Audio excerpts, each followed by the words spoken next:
I just wanted to be with my homies. You know, they started getting involved in GoGo. I started a little later than them because my family had moved to Florida. And we had this one tape my mom made on KYS, and it had Pleasure playing Santa Claus Coming to Town. So whenever I felt homesick, I would go in my father's car, put the tape in, and just listen to that one song on repeat. So I started, when we came back, we only lived there for a year. When we came back, all my friends were already in GoGo. So I went to Blair High School, and we had a radio station. It was like the first school in the area to have a radio station, FM radio station. And I was a DJ, and I was a personality on the show. So I just wanted to be the DJ of the band. I didn't know what instruments was in the band. I didn't know who did what. All I wanted to do was just be with my homies. Because I have a couple of friends that played, like Bolo from TCB. He played at TCB at the time. And another one of my friends, he's Sauce nephew from Backyard. So I just wanted to be with my friends at first, really. And then I just found a liking to it and loved it. And then, and I feel like that's kind of how a lot of these bands started, with the schools and the neighborhoods. You wanted to be with your homies. You wanted to be with your friends from the neighborhood. For our generation, school wasn't the option for us. Okay. They weren't really letting it in because of the stigma of GoGo. So, like, even on the radio station, we weren't really playing GoGo like that. I was sneaking in every now and then. That's how I met him. Because they taught us everything about, like in the radio class, they taught us everything about like how to write letters to the labels and things of that nature. So I would go to PA Palace and I wouldn't buy the live tapes. I would buy the tapes that had barcodes on it, because that's what they taught us in class.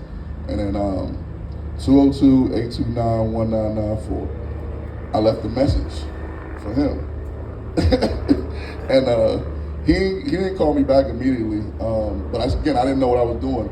I went to my cousin, I was like, yeah, I'm trying to be the DJ. And they was like, what? Just like DJ? And then you gotta figure out something else. So I ended up finding my calling and getting on the mic. I was telling them earlier, was supposed to be a gospel band. And they was up there cursing. I said, yeah, Lord, I know the Lord does not want me to do that. So I started my own band, and again, we didn't have any influence from the school or anything like that. We didn't have any instruments or anything like that. And we started, my mother on my 16th birthday, she took me to, what's the joint in Wheat Rockville? Guitar Center. And she was like, I'm gonna get you some congas. And I'm like, mine are congos. And I'm like, I don't know what I'm gonna do with them. And I don't play the congos, and I just got the congos, and that's how we went from there. But something you said earlier about like the youth, I think the youth wants to be involved in GoGo. I have my Coach Drip shirt on. That's my alias, Coach Drip. I'll be with the youth. I also work at Montgomery College, so I'm with the youth right after high school, and then I'm with the youth right when they're in high school sports. They want to be involved in it. They want to be taught about it, but they're not taught about it as much. Like, this would be dope if we could do this at like schools and things of that nature. Yeah, definitely. Mr. Carter, what would you say, so you've been a manager and a promoter, what's it like? It's totally different from when I was a manager, because I was doing all of the business for the bands and booking the bands and all of that. So what is it like with you? First of all, I got into it. I was in the government. I was detailed from the school system to the government, and I was in a position to, I don't know if you remember, there was an incident, a pool incident, and a bottle. Yes. Remember that? I remember. Okay. Yes. And GoGo was under the gun. Everybody was going for it. They were going for it, and I was the only person sitting in the man's conference room saying, no, I'll show you. Well, we had an opportunity, I think it was 91 or 92, about 92, I guess. The convention center had just opened, and we put a GoGo show in there, all right? I could have anybody I wanted, and the band that I really had dealt with was Pearl Pratt and Northeast. Can't have it. So who did they let me have? They let me have Backyard. And I can't remember the all-girl band at that time. Pleasure, Precise. Precise. Okay. they were on it, and we had another up-and-coming band, and it went off famously. No incidents, nothing. But they kept harping on that pool incident, and they were out to get it. So I ran into, I had an opportunity to do something with the summer jobs program, and all these guys ran up. They were late. I happened to be in DOES when they came in, and they didn't get the deadline to cut off, and blah, blah, blah, blah, blah. And it was all from OP Tribe, right? I didn't know them. I was like, but they were talking. I said, yeah, man, look, hire them dudes, man. Let them go out there, and they're going to do this, they're going to do that. They told me what they did. And so we got Scooby, and I think Sally and Scooby went, and they worked with youngsters, with music. So then it just grew from there and grew from there. And so I went back from there and got back into the school system, and I'm assistant principal at Anacostia, and we needed to raise some money. I had the senior class, we had no money. So I go and I say, I know how to raise some money. He said, how? So I said, I need a gym. We had tape off the floor and all that good stuff. And I had backyard and Rare Essence. And the joint was packed to the max. We were turning people away. They said, this thing is getting out of hand. I'm like, look at the money. You know? So we raised a lot of money. Then I got into it. And I said, so I'm gonna start it. And what I did was, I still booked some bands, and I got a taste for it, and I saw a lot of clutter, you know, and that was like the promoters and this and that. And it was kind of, I said, what if you just took it and did everything in-house? And that's what I did. And I took UCB and said, y'all gotta stop wearing long coats and carrying shotguns. Because as I left out of the government, they were listed as a gang. My man showed me all the gangs in the city, and they were listed as a gang. I said, no, it's a music group. Watch. So we got into it, we took everything out, and that let us take the money, and all my bands, New Vision, every band that I ever had, we always, and anybody that played, you know this is crucial, we always had our own studio. That made the difference. We didn't have to go get 2 hours here, hour there. We would go in and work on a tune. These guys, I didn't let them out for 6 months. Wow. They didn't come out because they weren't right. They weren't ready. And they couldn't figure it out. What are you talking about? So when we finally came out on the show with Backyard, Cook said, who is this? You gotta get them dudes off the stage. Yep. Destroyed them. And it was, from there, the rest is history. So, you know, we booked, basically for the studio was just for my bands, so they could get better. But I would let other people get in, and it's like nobody wanted to help anybody. And you know that's the go-go thing, right? Yes. It's like crabs in a basket. And I'm like, y'all don't understand. They don't like none of us. They don't like none of us. So if we don't stick together, we're short. And Right. So what do you think the difference, so you've worked with the youth in Anacostia High School and then in Montgomery County. What drew you to working in Montgomery County and booking your bands out there? We had gotten kind of hot, all right? We had a career. Well, we got a little warm. And I would talk to the kids, where you from? Because, you know, we're putting on hoods. I said, so where you guys from? You know, it's all this Montgomery County stuff. I'm like, so what's good? So we go out and we do a couple of shows. And I said, and the shows were always crowded.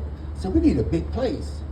And this kid kept calling me. And I go up and say, you got a band? He said, yeah, it was 2 bands out there. I forget, it was High Gravity and what was the other band?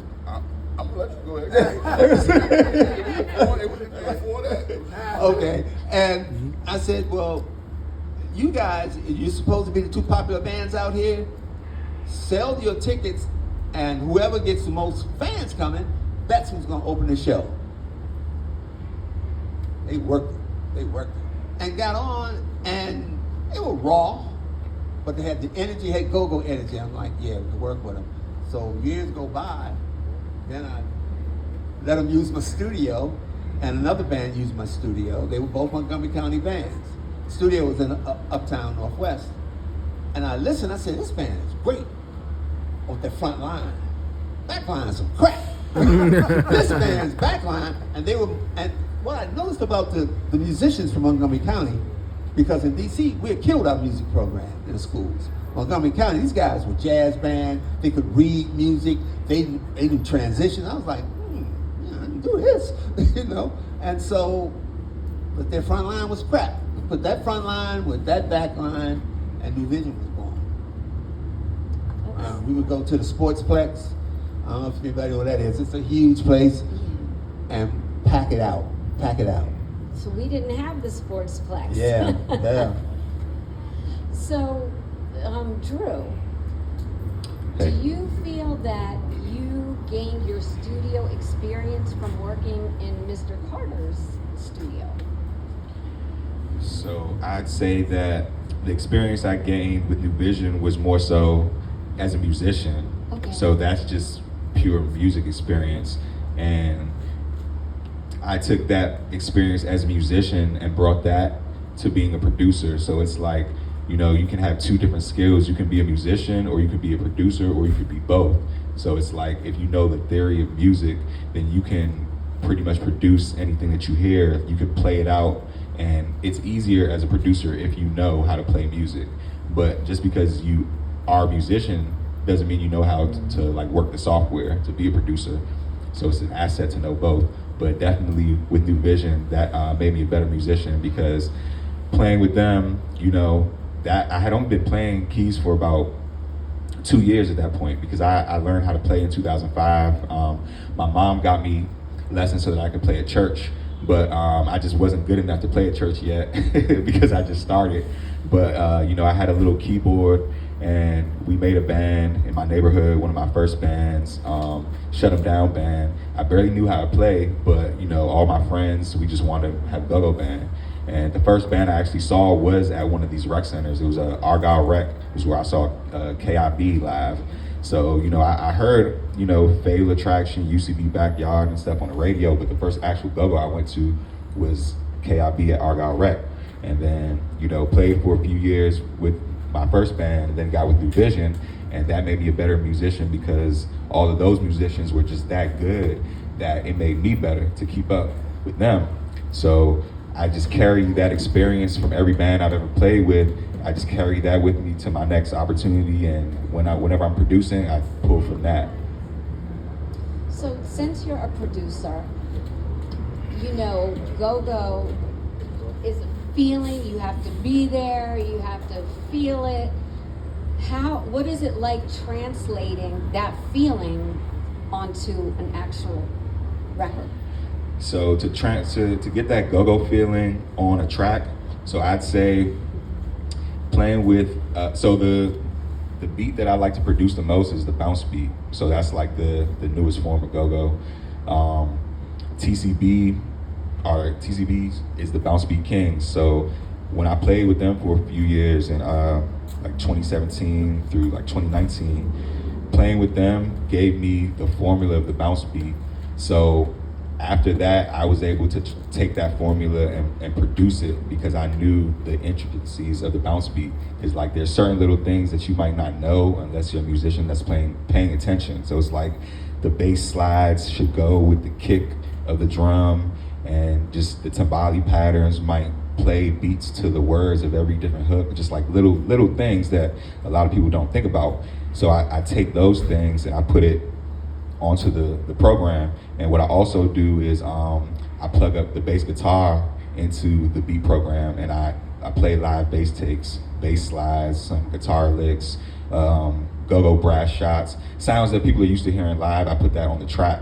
So then when you listen to it, you still hear some live instruments with the digital instruments, and that's how I kind of bring the sound to life. Okay. Now, I want to touch on another thing about Montgomery County.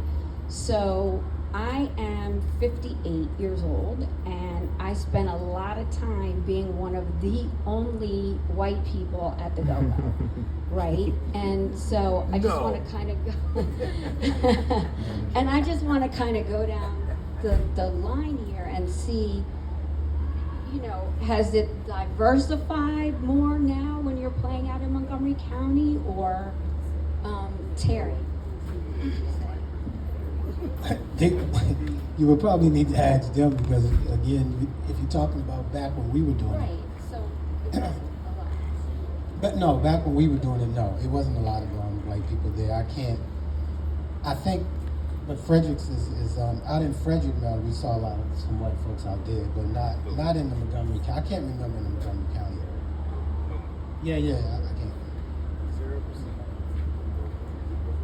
I think it's still the same because I still go out and support the Montgomery County bands like the VF band. I might go out and check them out once in a while. My buddy Eddie Lynn, he puts a band together every now and then. They come back out and I go see them, and there's no white people. It's the same. It's okay.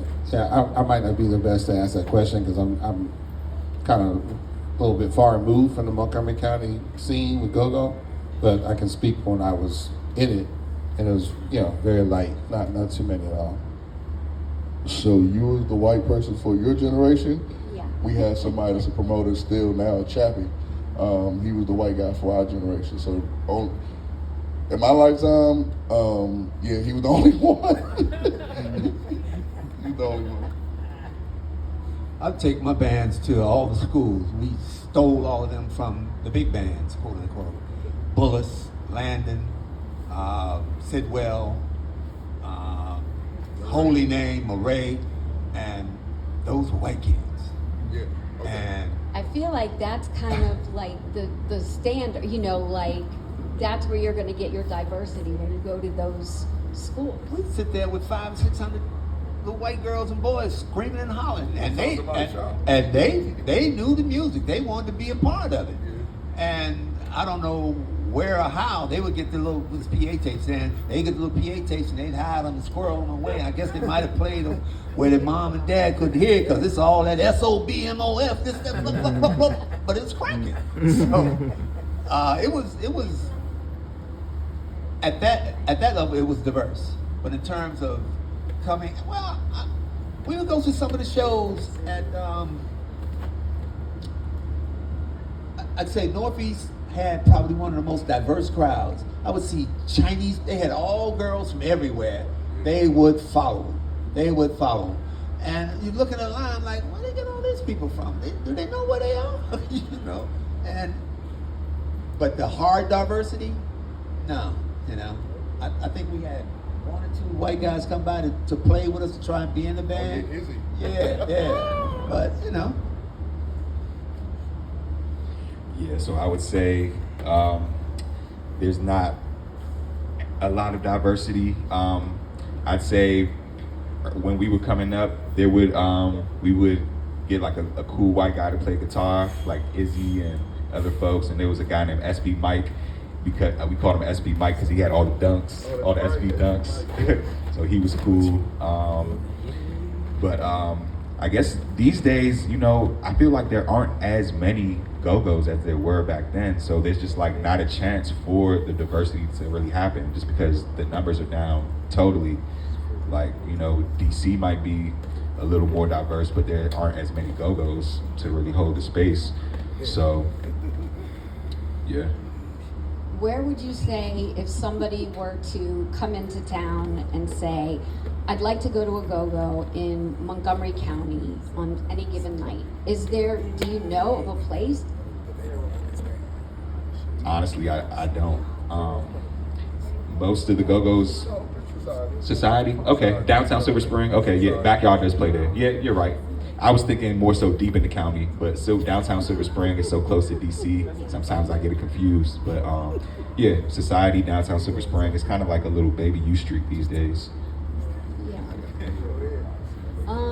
Does anybody in the audience have any questions that they would like to ask any of the panel? Yes. I like to ask the brother, how did you come to play with Chuck Brown? Yeah. So when I was, I went to Howard University, and I lived on campus. Well, I lived off campus. I lived in Detroit Park in a house. Oh, that's right there. And in that house was Foxy Rob, the Congo player, Jock. I don't know if you know Jock. Jock played Roto Toms. Jock and Foxy both played with Chuck Brown. And there was two other guys that lived in the house. I was the only one that went to school, which is difficult. Those dudes would be up all night long, just acting wild and crazy, and I'm like, I gotta go to class in the morning.